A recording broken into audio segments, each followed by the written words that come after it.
자,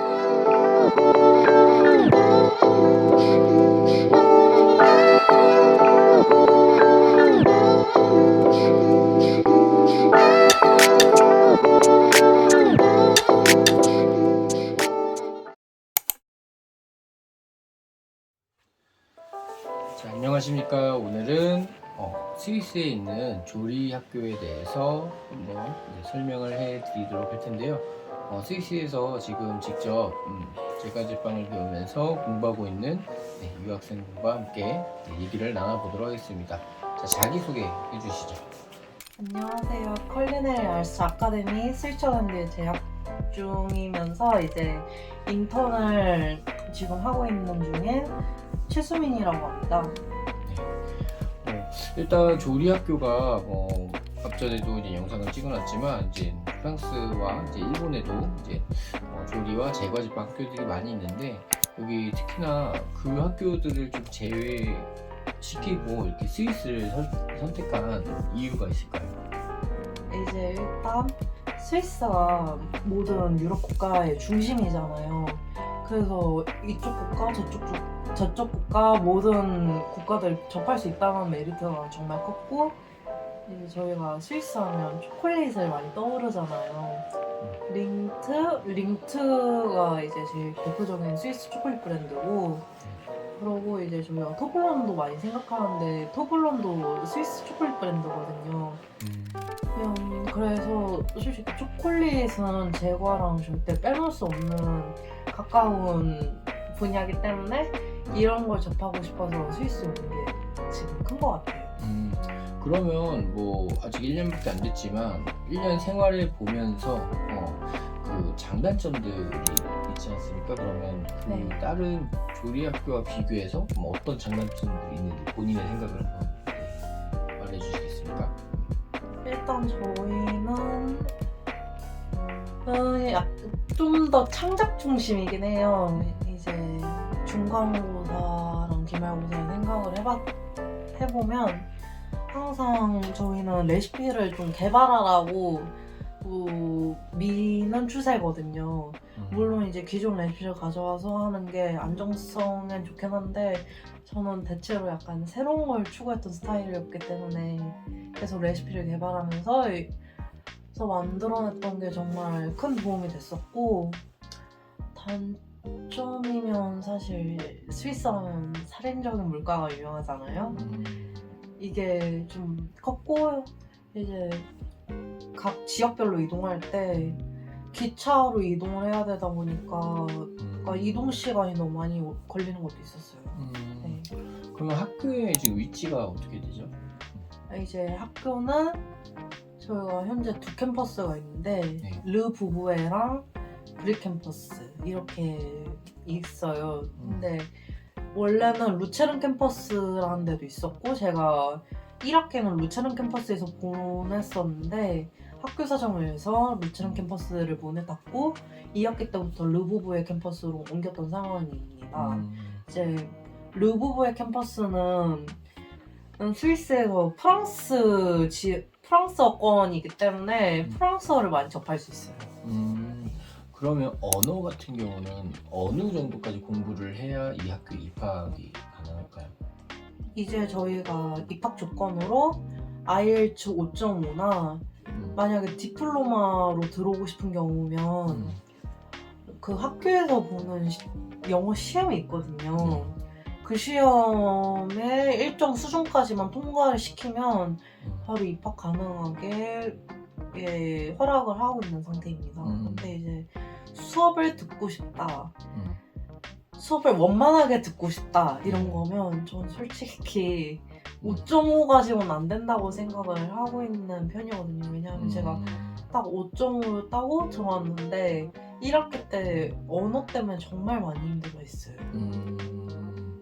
그러면 영어만 어느 정도 이제 수준 이상의 이제 회화만 좀 되면 수업은 들을 수 있다는 거죠? 네, 수업은 정말 무리 없이 따라갈 수 있고, 근데 이제 만약에 본인이 인턴을 정말 좋은 데로 가고 싶다 이러면 이제 프랑스어도 어느 정도 수준으로 끌어올리는 걸 정말 강력하게 추천해 드려요.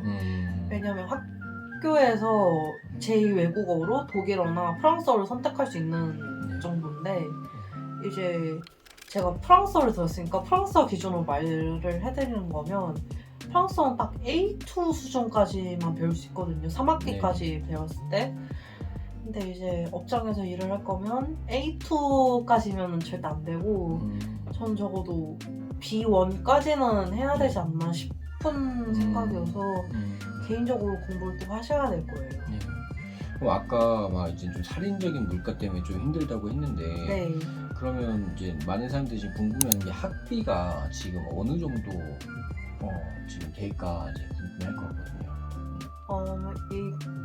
제 개인적인 학비는 공개해드리기가 조금 힘들고 이제 전반적인 기준을 말해드리는 거면 제가 바첼러 이제 학사 과정인데 3년 전체 통틀어서 1억 8천 정도가 되는 상황이에요. 근데 이제 저는 국가장학금은 못 받고 네. 학교에서 메리트 장학금이라고 나오는 게 있거든요. 그거를 어느 정도 받아서 감축은 된 상황인데 네. 그래도 여전히 상당히 비싼 상황이죠. 그러면은 국가장학금도 받을 수 있는 경우가 있을까요? 네, 지금 저희 학교가 현재 국가장학생이 2명이 있는 상황이고 그 친구들은 이제 전액장학금을 받고 비행기의 표도 지원이 된다고 들었어요, 저는. 네. 그럼 그거는 따로 이제 한국에서 미리 알아보고 한국에서 이제 신청을 하고 네. 이제 선택이 되면 네. 일정 성적 수준만 계속 유지하신다면 장학금이 계속 나오는 시스템입니다. 굉장히 큰 이제 혜택이네요. 네. 그럼 그거 외에도 가장 중요한 거는 여기서 생활하기 위해서 뭐 주거비라든지 교통비 뭐 여러 가지 뭐 식품, 식료품 같은 이제 생활비가 이제 필요할 텐데 네. 기숙사가 있을까요? 저희가 학교 내부에 기숙사가 있는 상황이에요. 네. 그래서 이제 저희가 본관이 있고 새 건물이 하나 더 있는데 네. 본 건물에도 기숙사가 있고 네. 새 건물에도 기숙사가 있는데 저희가 룸 타입이 되게 다양해요. 네.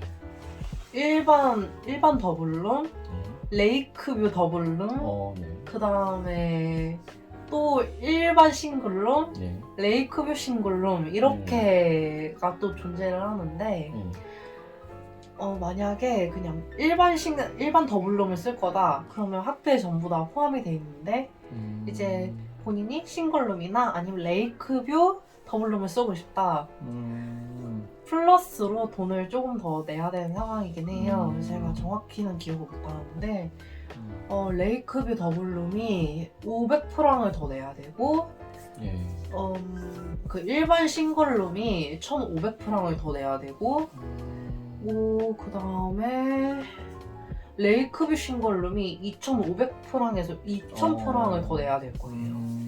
그래서 저희 유학생들 사이에서는 레이크뷰 싱글룸을 쓴다 부자라는 농담을 하고 있는 상황이기도 해요. 그 정도로 내고 네. 꽤 학비가 진짜 어마어마하게 좀 들겠네요.